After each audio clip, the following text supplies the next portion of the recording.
Pernah kepikiran gak sih, kenapa ya ada merek-merek tertentu yang rasanya tuh nempel banget, kayak udah jadi bagian hidup kita? Nah, hari ini kita bakal bongkar rahasianya, langsung dari buku The Forever Transaction karya Robbie Kalman Baxter. Kita akan lihat bareng-bareng gimana caranya mengubah satu pembelian biasa jadi hubungan yang langgang seumur hidup.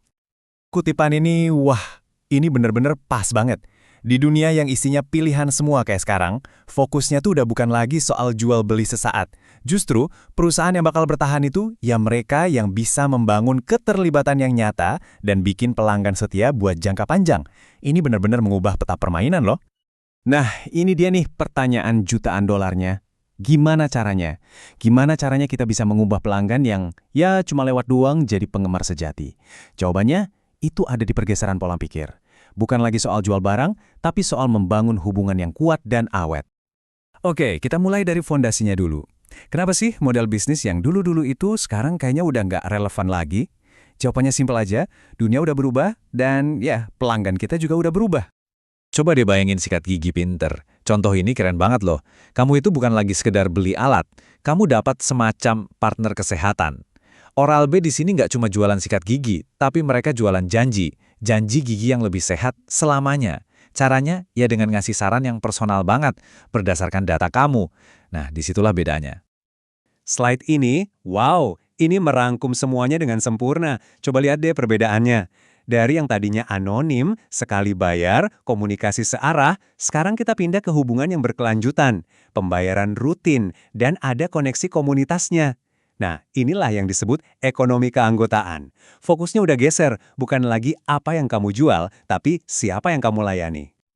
Oke, jadi kalau transaksi udah mati, terus gantinya apa dong? Nah, fondasi dari model baru ini sebetulnya dibangun di atas dua konsep kembar yang kuat banget. Yuk kita lihat satu persatu. Ini dia nih, tujuan akhirnya, transaksi abadi. Ini adalah momen di mana pelanggan tuh udah nggak lagi lirik-lirik kompetitor. Mereka percaya sama kamu, bayar langganan secara otomatis, karena mereka yakin kamu bakal selalu ada buat nyelesain masalah mereka. Mereka udah bukan lagi pembeli biasa, mereka adalah anggota.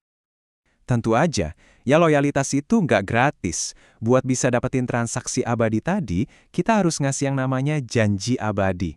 Ini tuh komitmen dua arah. Mereka ngasih loyalitasnya, dan sebagai gantinya, kita janji buat terus-terusan ngasih hasil terbaik selamanya. Nah, ini bagian yang krusial banget.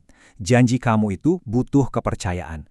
Model ini bakal langsung hancur kalau kamu mengkhianati pelanggan setia. Jangan pernah sekali-kali ngasih penawaran yang lebih bagus ke orang baru.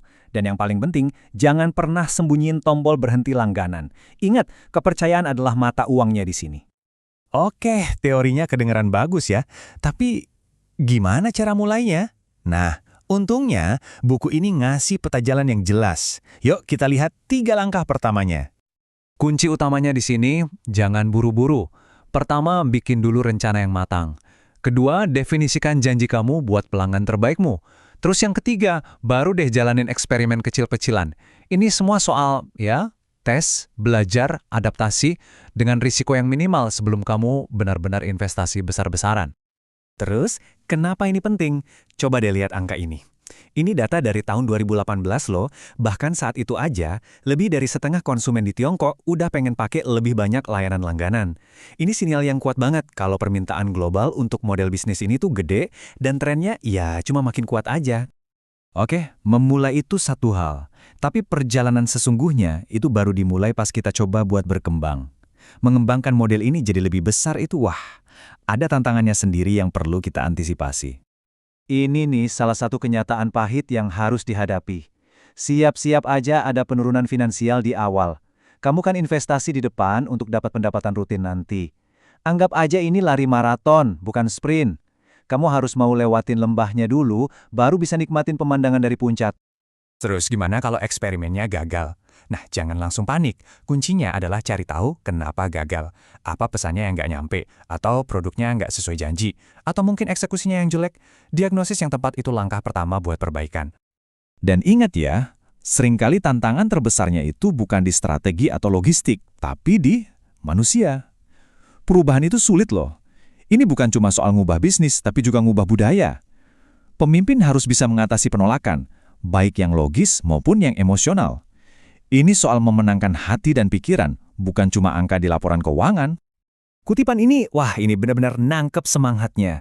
Membangun model bisnis kayak gini emang nggak gampang, tapi hasilnya sepadan. Hadiahnya apa? Bisnis yang jauh lebih tangguh dengan hubungan pelanggan yang, nggak ternilai harganya.